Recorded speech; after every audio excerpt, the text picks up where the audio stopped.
नमस्कार मित्रांनो, मी हेमंत भांडवलकर। आज आपण एक महत्त्वाच्या विषयावर चर्चा करणार आहे, तो म्हणजे जे व्यक्ती कंपनीमध्ये जॉबला आहेत यांनी कंपनीचा हेल्थ इन्शुरन्स असताना बाहेरून हेल्थ इन्शुरन्स घ्यावा का।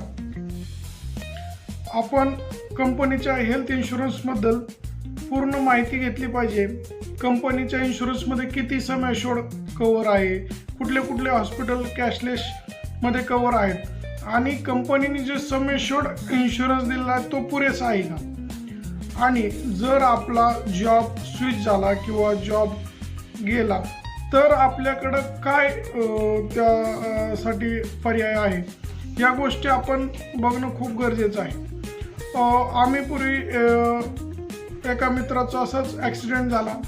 त्यांचा कंपनीतून फक्त 2 लाखाचा सम ॲश्योर्ड होते आणि खर्च जवळजवळ 5 लाखापर्यंत आला, तर 3 लाख रुपये त्यांना खिशातून भरावे लागले। तर असं होता कामा नये। त्यामुळे कंपनी आपल्याला किती सम ॲश्योर्ड देते हे पाहणं खूप गरजेचं आहे। आणि आपण ज्या शहरामध्ये राहतो त्यामध्ये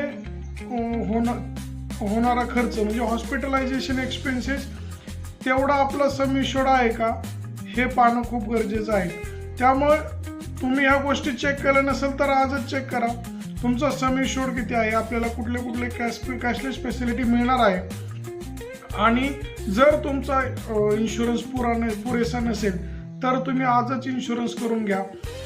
आणि जर यदाकदाचित आपल्या कंपनीचा जॉब स्विच झाला किंवा जॉब गेला त्यावेळेस आपल्याकडं हेल्थ इन्शुरन्स असणं खूप गरजेचं असतं।